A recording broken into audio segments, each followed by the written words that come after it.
Welcome back, Chess Kids. We are a Chess Kid family, and FunMasterMike is happy to give you a little bedtime story, even though I have no idea what time it is. But I do know one thing, you probably found your way here because you're a smart kid and you hit the subscribe button. Wait, what's that? You didn't do it yet? Hit that button right there so we can get going. Or maybe it's over there, but it's probably right there. It's right there. Okay, let's get going with another happy, fun Chess Kid video. Now, if you've been following my channel for a while, you have seen that we have this really cool video called the fishing hook. And it's always when we sort of dangle a piece on the H file and we're like, here, kitty, kitty, kitty. Wait a minute, we're going after fish or cats? Okay, I'm mixing my metaphors, but you get the point. We offer a piece to open up the H file, then we go for checkmate. But would you believe that we can do the fishing hook on the A file, not once, but twice in the same game? In fact, it's so amazing that a human couldn't even do it. It was a game played between two computers, but it's so fun, I have to show you. Okay, let's take a look at what's going on here. Now, white is Stuvles and black is Egal. These are totally computer names. Not even our Chess Kid bots have names that weird. But look what white does to start out. White plays the move knight to b5, the fishing hook. Here, kitty, kitty. We're mixing metaphors, but if you don't take this knight, it is a real problem in the black camp. So black decided to capture, and of course white took with the pawn. That's the main idea of the fishing hook. Open up that file. Rook a8 would cause black to lose the queen. So black already must deal with that threat. Gives the king a little bit of air. In chess, we call that Luft, or if you're actually German, Luft. It just means air. So now for white, we have to get two rooks in the game. That's right.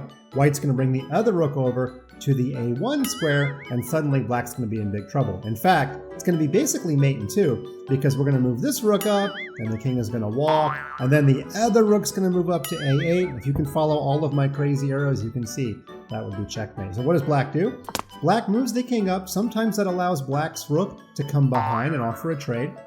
And in this position, white plays the move bishop to d4, sort of changing the point of attack. Now you might wonder, well, why did white just not play the move rook to a1? Well, it turns out you can actually stop this threat pretty easily, because when the king went to b7, it also opened up this square for the knight. We've seen a lot of videos on ChessKid about pieces going backward to defend. Here's another one. The knight guards that very important square. It's kind of hard for white to break through here. So instead, white played the move bishop to d4, switching the point of attack to this b6 pawn. Black played knight c8 anyway. After all, it guards b6 too. Now a couple more moves have played. We're going to skip past them a little bit. Black is trying to close off that a file, and white says, you know what? I'm going to make another sacrifice just to open up that a file. Okay, black takes back, and then b6, c5, and white continues the attack by bringing a piece. It's not doing anything into the attack. This knight's actually been hanging for a while, but there's been so much stuff happening on the queen side, neither side's been able to focus on it. So white played the move knight d2. You see where the knight's going? The knight's going to b3, and then if it gets to a5, it's game over. That is a fork to end all forks. So black plays the move a4 to try to stop the knight from going to b3. Now everything's been exciting enough so far. Fishing hook, not on the king's side, but on the queen's side. Well, what does white do here? The double fishing hook. What are we fishing for, Marlin? What is this, a Hemingway novel? Knight to b3. That's right. White offers another piece to open the A file a second time. I've never seen it before. Only a computer could be so brilliant, maybe as to allow it or to find it. If you don't take the knight, that A5 is totally crushing. So black did take the knight, but then white played the move rook to A1 with a very, very crushing threat. If black just plays any old regular move, let's say black plays, I don't know, H4, trying to get his own thing going with the move G3, well, white will just ignore, because white will get the attack going first.